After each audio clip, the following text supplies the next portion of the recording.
Costa, buonasera onorevole, bentornato di martedì, come sta? Buonasera. Lo seguiva?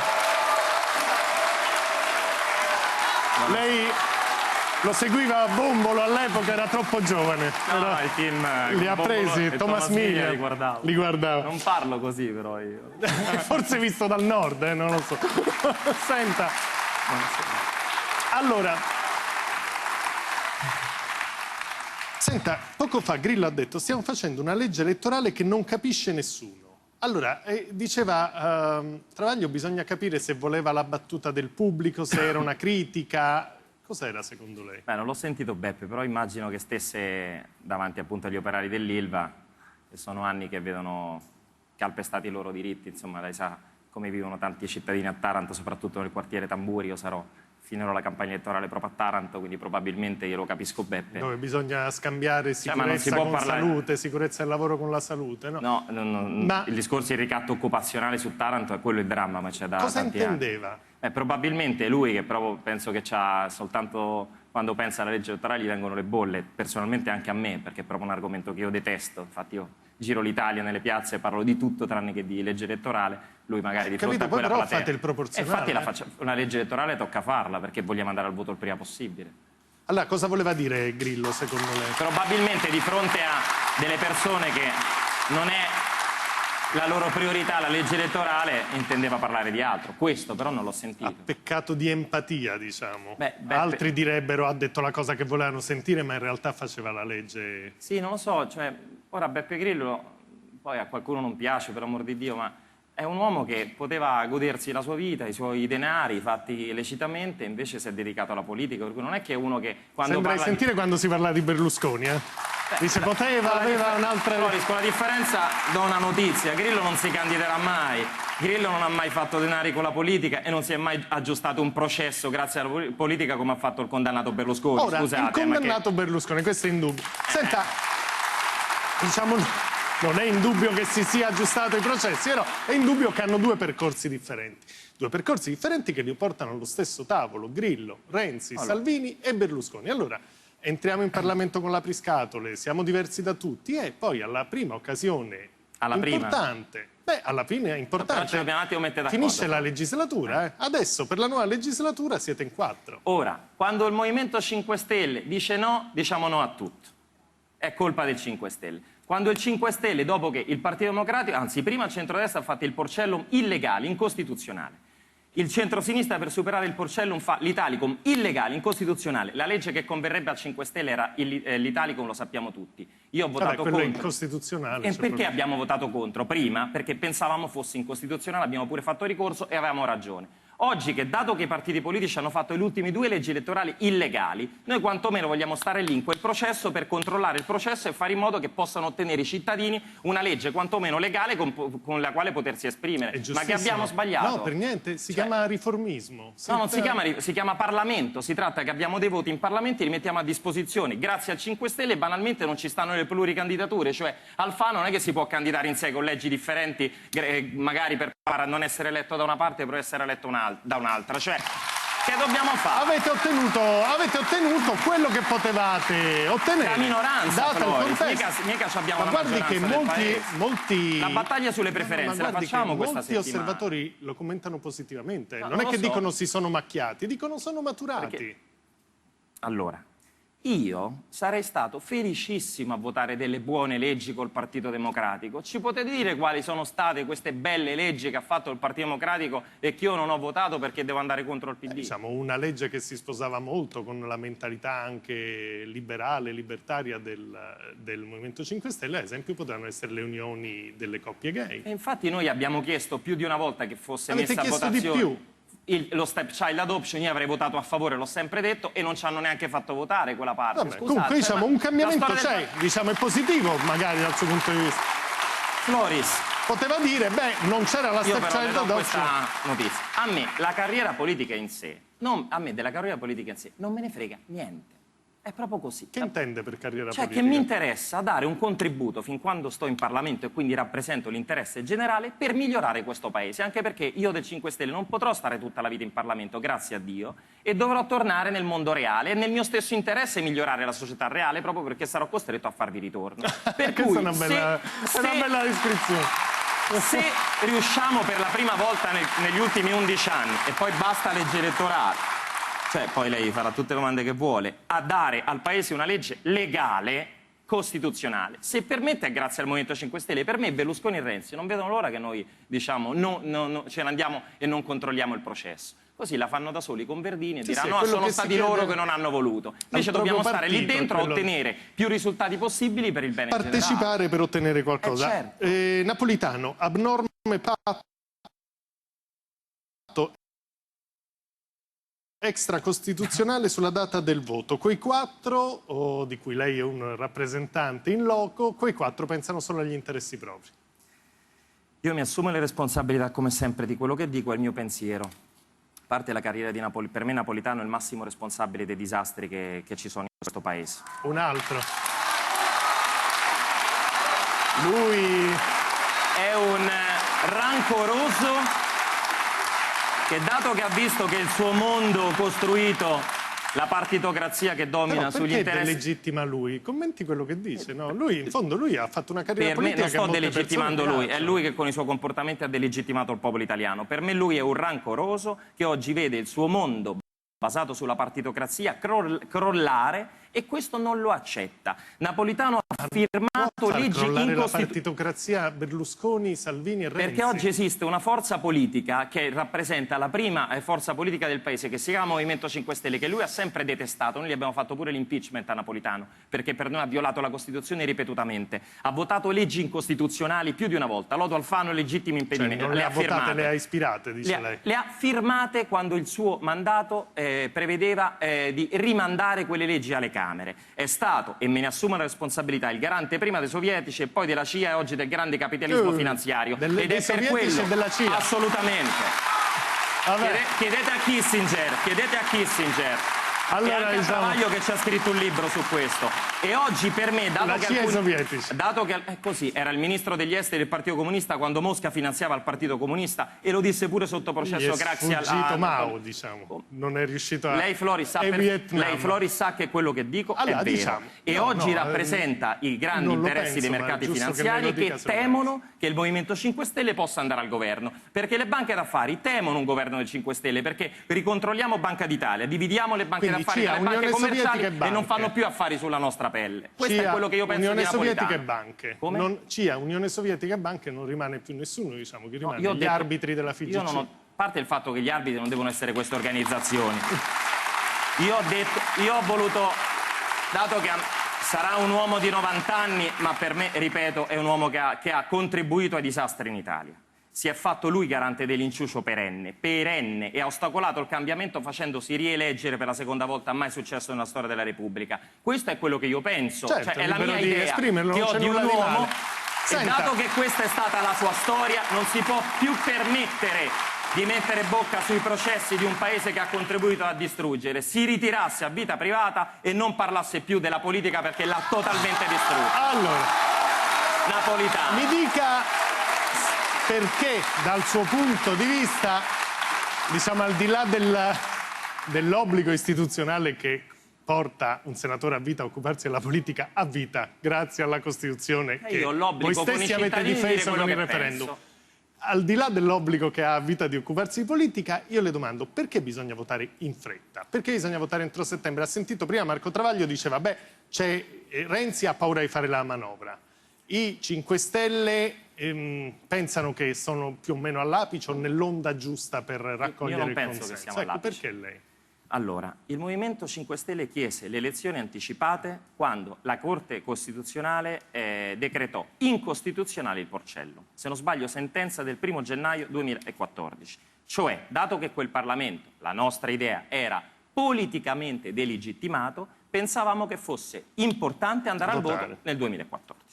Poi abbiamo chiesto il voto, proponendo di andare al voto con la legge elettorale uscita dalla Corte Costituzionale, diciamo illegalicum, dopo il referendum costituzionale Quindi, che ha perso voi è Renzi. costante la richiesta. Noi chiediamo il voto perché? Perché se questo Parlamento avesse approvato delle leggi utili per i cittadini, per me la legislatura va avanti, nessun problema, e proseguiamo e magari vengono approvate delle leggi che sono 20 anni. Io stavo al liceo che sentivo parlare di legge anticorruzione, sostegno alle piccole e medie imprese, di legge sul conflitto di interessi, 20 anni che parlano di questo. Al di là di queste... Scusi, però concludo Prego. la risposta. Dato Floris che io vedo che il Parlamento dal 4 dicembre, anzi dal 5 dicembre, è bloccato, non fa più leggi utili appunto per i cittadini, non le ha fatte neanche prima, che cosa devo fare? Devo andare a chiedere il voto anticipato, poi è una prerogativa che spetta al Presidente della Repubblica. Certo, voi volete creare le condizioni politiche per cui certo. Mattarella... E per farlo votare devi approvare una legge elettorale. 24 settembre, sarebbe sciogliere le Camere l'8 agosto. Questo spetta al Presidente della Repubblica, io non ho mai parlato di date, non lo so. Però lei a settembre lo Secondo me vedrebbe Renzi per me ha una paura enorme, al di là della finanziaria, lui ha una paura enorme di andare al voto dopo le elezioni siciliane. Perché il Movimento 5 Stelle ce la può fare in sono a Sicilia. novembre, mi pare. Esatto. E poi perché vuole entrare in Parlamento subito, chissà, però sono un sospettoso per natura, esiste il caso Consip, anche se non ne parla più nessuno, e magari gli serve l'immunità parlamentare al signorino. Sa, di questo, il caso Consip che lei sta risollevando, è un po' che non se ne sentiva parlare, né della querela che doveva partire da Maria Elena Boschi verso De Bortoli. Molti commentatori però l'hanno letto, vedi, è scesa la pace, vogliono tutte le elezioni, Le sono fanno sembrato l'accordo. pacifico stasera? Non tanto.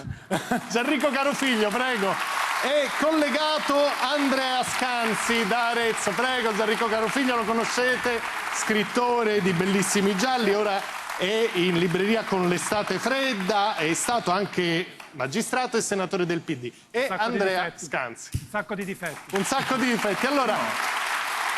Andrea Scanzi, prima domanda per Alessandro Battista. La prima domanda è se non si sente di avere tradito parzialmente quello che il Movimento 5 Stelle ha detto fino a qualche giorno fa. Prima ancora che i 5 Stelle nascessero c'era una cosa che si chiamava Vaffa Day che voleva le preferenze. Questo pseudo modello tedesco che qualcuno ha chiamato Fianellum e chi lo ha chiamato meriterebbe Guantanamo per questa invenzione linguistica terrificante, non ha né le preferenze né il voto disgiunto che è fondamentale per il sistema tedesco. Ne vale la pena andare al voto al più presto con una legge elettorale che a definirla bruttina gli si fa un complimento? Di Battista. L'ha già spiegato Marco Travaglio, ma sostanzialmente uno mettendo la X sul nome della persona che vota all'uninominale trascina tutta una lista invece di persone, listino bloccato decisa dal partito, che verrebbero votate al proporzionale. proporzionale. Invece noi pensiamo, come penso sia d'accordo pure Scanzi, ciao Andrea, che debba essere introdotto il voto disgiunto, cioè per farla breve e semplice, il cittadino deve avere il diritto magari di scrivere, di mettere una X su un nome, anche se quel nome poi non appartiene alla lista a destra, perché magari alcuni cittadini si fidano di alcune persone però vogliono votare un'altra lista, hanno tutto il diritto. Questa battaglia, Andrea, la facciamo in Parlamento questa settimana. Io dico la legge arriva domani, non è che è già arrivata in aula, si è votato in commissione e faremo anche la battaglia sulle preferenze. Ora, la maggioranza non ce l'abbiamo, l'alternativa in questo momento è abbandonare, diciamo, un processo che per me Renzo Sconi sarebbe il più contento di tutti e permettergli a loro di riandare ad Alfano, che se la sta facendo sotto perché ha paura di trovarsi un lavoro. Alfano ha paura che dovrà trovarsi un lavoro, o con Verdini.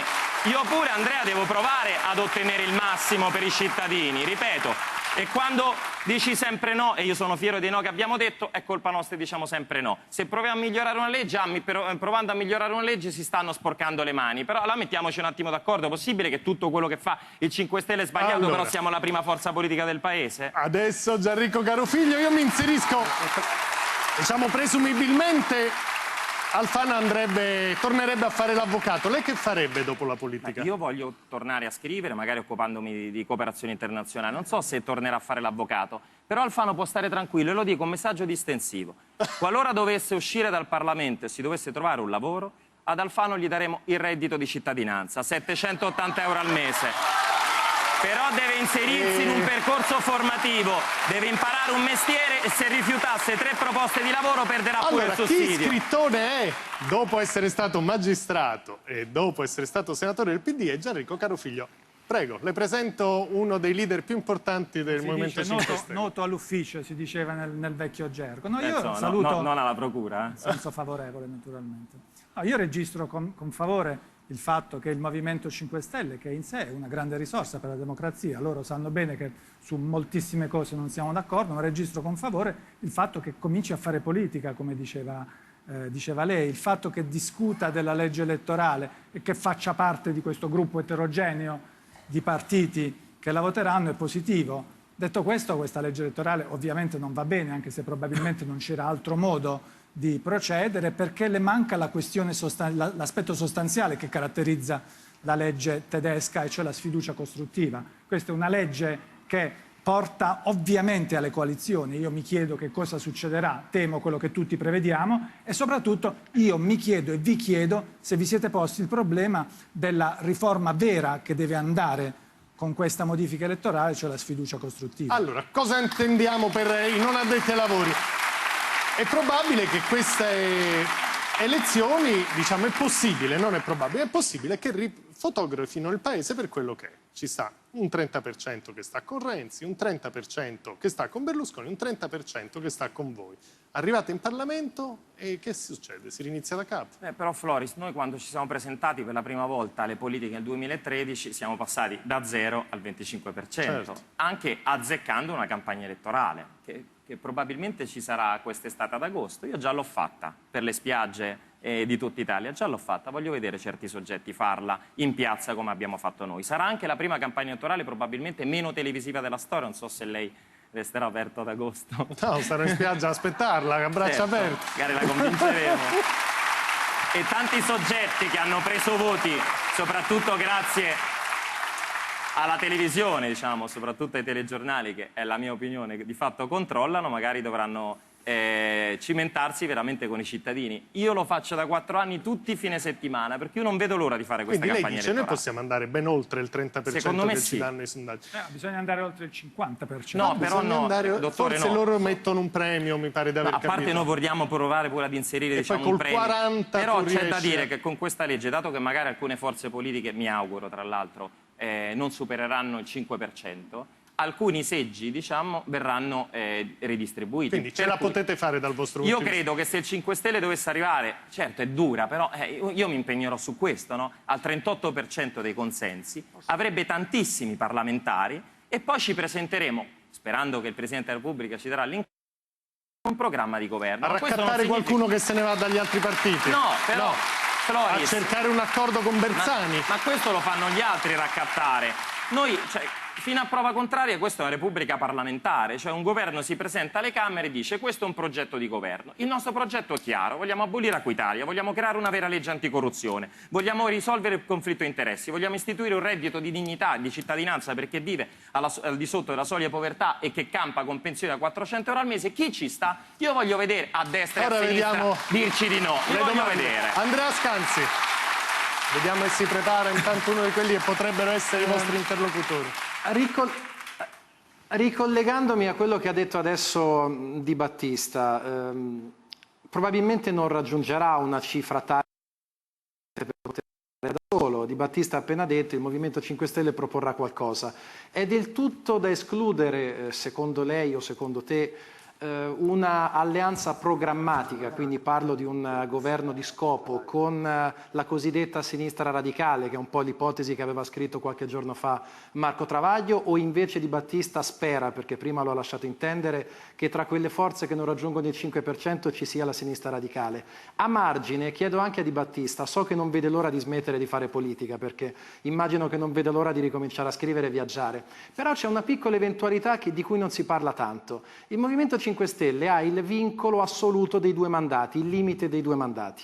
Mettiamo l'ipotesi non così peregrina che si vada al voto a settembre, non ci cavate assolutamente nulla, si riva al voto a febbraio. Di Battista, Di Maio, Morra e tutti quelli che sono diventati famosi nel frattempo a febbraio non si potrebbero Scompare candidare. una classe dirigente per le regole, votare senza nessuna faccia forte. e si rinizia da capo a dover studiare tutto. Peregrine, non è una cosa piccola. Esatto, esatto. Mi chiedo se Di Battista ci ha pensato. Allora, Scanzi, io non ci ho pensato, anche perché tu sai, beh, ci diamo del tu, che come dicevo prima, non è la carriera politica la mia massima aspirazione. E io sono entrato nel Movimento 5 Stelle perché credo fermamente nel progetto, appunto, per permettere ai cittadini di farsi Stato. Io ho avuto questa opportunità, magari ce ne avrò un'altra, vedremo, però magari arriverà qualcun altro migliore di me, che farà un lavoro migliore di quello che ho fatto io. Io credo in questo. A me la parola classe dirigente mi ha sempre fatto venire l'urticaria, invece a me interessano i cittadini e le istituzioni. Poi, per rispondere alla prima domanda, Andrea, io ho visto in Parlamento i Bersani, gli Speranza, Ciliticaico, Speranza, votare tutte le indecenze che ha presentato Renzi. Tutte. Poi a un certo punto, per ragioni loro, si sono divisi, per carità. Io di questi soggetti non è che mi fido, e non mi ci fiderò mai, li vogliamo vedere alla prova dei voti. Qualora dovessero votare delle proposte utili per i cittadini, ben venga. Però le alleanze programmatiche, poi che significa? Significa che il movimento, qualora dovesse avere la maggioranza, appunto presenterà un programma di governo. E se ti daranno la maggioranza, loro ti daranno la maggioranza, altrimenti si dimostreranno attaccati alla poltrona come per me sono. Adesso lei ha fatto politica, ma diciamo è arrivato da fuori. Lei vede qua una delle persone che riscuotono più consenso, vede anche qua nello studio, insomma, vengono da fuori. Qual è la critica di fondo, profonda, che può e vuole fare al Movimento dei 5 Stelle? La critica su cui mi sento di esprimermi più nettamente è quella della tendenza a dividere il mondo in buoni e cattivi, la difficoltà a cogliere le sfumature, il fatto che gli altri fanno cose indecenti e noi, cioè voi, invece fate sempre scelte etiche giuste, che non è così, ma non per voi e non per gli altri, perché il mondo è complicato, perché il bene e il male non stanno tutti da una parte e tutti dall'altra, e accettare questa idea, imparare a capire che è necessario cogliere ciò che c'è di positivo negli altri e imparare a fare dell'autocritica verso se stessi è, come posso dire, un passaggio di maturità per diventare adulti nella vita e nella politica. Allora quello che per me loro dovrebbero imparare, proprio per sprigionare il potenziale di democrazia che potrebbe venire da loro, dico potrebbe, uso il condizionale deliberatamente, è proprio questa capacità di cogliere la complessità del mondo, questa capacità di capire che la parola compromesso non è una brutta parola, la parola compromesso significa che accettiamo l'idea che ci può essere del bene in quello che pensa il nostro interlocutore e troviamo una via di mezzo. Se siete capaci di far questo... Io sono entrato 4 anni fa e penso anche di essere cresciuto, insomma, personalmente in questi 4 anni, per cui riconosco moltissima verità in quel che ha detto. Io credo che un passaggio un po' di umiltà, per sintetizzare il suo discorso, noi l'abbiamo vissuto dopo le elezioni europee, che furono le prime elezioni, comunque abbiamo subito, tra virgolette, una sconfitta, poi in realtà prendemmo tanti voti, era la prima volta che ci presentavamo alle europee. Allora io lo dico, io non ho mai pensato che il Movimento 5 Stelle fosse migliore degli altri ontologicamente, come se la nostra essenza fosse migliore di quella degli altri, come se io fossi migliore di Gasparri, di Brunetto della Santanchè, forse. Però quello che io dico è che il Movimento ha delle regole interne, che noi tra l'altro applichiamo con estrema durezza, che riducono la possibilità di contaminazione. Vi faccio un esempio. Noi candidiamo soltanto incensurati. Questo non significa che non potremo mai, Floris, che nessuno di noi non ruberà mai. Io mi auguro che non avverrà mai, però non è scusa, non è che veniamo da Marte noi. Ciò nonostante, se candidi soltanto incensurati, si riduce questa possibilità rispetto a coloro che candidano magari persone già condannate in primo grado per corruzione. Però un elemento di maturità può essere anche non concentrarsi solo sull'onestà del candidato. Le faccio un esempio, abbiamo parlato di Roma, lo sappiamo, no? Poi il paradosso magari di trovarsi col sindaco rinviato a giudizio, ma di doverlo tenere perché alla fine quello è il vostro però sindaco. Però il nostro regolamento, elogiato anche tra l'altro da magistrati antimafia, dice che per determinati reati non serve neanche il rinvio a giudizio, serve, cioè se tu sei indagato per camorra, sei soltanto indagato, secondo noi devi fare un passo indietro. Dice c'è il buon senso, ce l'avessero tutti, quello c'ha ragione lei. Senta, e ora la domanda di Andrea Scanzi, però il tema della competenza rimane per voi un tema, non dico un nervo scoperto, ma il tema su cui batteranno i vostri avversari politici, perché ad esempio prima si diceva Diceva Marco Travaglio, diceva lei stesso, Renzi teme in qualche misura la manovra. Ma può esserci una forza politica che non teme il peso di dover fare a ottobre-novembre una manovra da 20-30 miliardi di euro? Senz'altro, Floris. Voi l'avete paura? Avete iniziato a affidare un esperto quello che potete... Non uno, tanti, perché il poi vostro ministro dell'economia deve iniziare a lavorarci ora. Cioè, se Padoan ha l'incarico adesso, inizia a tremare. Noi però, Floris, abbiamo una commissione bilancio che sono 4 anni che propone, diciamo, delle controfinanziarie. Per cui la domanda è, ma siete spaventati? Sì. Di governare siete spaventati? Sì. Cioè, però penso che non hai coraggio neanche se non c'hai paura. Certo, coraggio è vincere la paura. Però vorrei anche dire che io in 4 anni ho visto che ad ogni finanziaria elargivano mancette a destra e a manca, noi le definiamo marchette, allora è lì che poi finiscono tantissimi denari che dovrebbero essere investiti da altre parti. Però sulla competenza, perché io ne ho un pochino, poi rispondo a Scanzi. Sulla competenza, inesperti, cioè gli esperti ci danno degli incompetenti. Scusi, ma che io ho votato le ultime 2 leggi elettorali incostituzionali? Ho fatto io la riforma Madia della pubblica amministrazione incostituzionale? Ho fatto io il decreto sulle banche popolari bocciato dal Consiglio di Stato? Ho fatto io l'ultima finanziaria che oggi tocca fare la manovrina perché te l'ha in parte bocciata l'Unione Europea? Quindi voi ci volete mettere gente più esperta di loro o a questo punto Io vorrei dire che il Movimento 5 Stelle quando in Parlamento non ha mai votato leggi incostituzionali, per cui gli inesperti saranno gli altri, no che sono io. Scanzi. Andrea Scanzi, domanda veloce con replica breve. La domanda che faccio è questa. Prima Alessandro Di Battista ha accennato all'ipotetico trionfo che ci potrebbe essere a novembre in Sicilia. Le amministrative che si avvicinano sembrano così, sul nascere, molto meno trionfali per il Movimento 5 Stelle. Si sono mossi molto male a Genova, a parte uno dei favoriti, Pizzarotti, che è stato trattato come una sorta di appestato. A Verona non mi risulta che abbiano delle grandi chance. Quali sono le aspettative che Alessandro Di Battista ha per le imminenti amministrative? E non c'è il rischio anche qui di vincere soltanto, si fa per dire, in quelle città che sono state così male amministrate che poi vi aspettano col fucile spianato? Per fare un esempio, Taranto. Beh, è vero che il Movimento 5 Stelle, ahimè, raccoglie le macerie, però per essere anche onesti è pur vero che se i partiti politici si fossero comportati bene negli ultimi 30 anni probabilmente neanche sarebbe nato il Movimento 5 Stelle. Certo.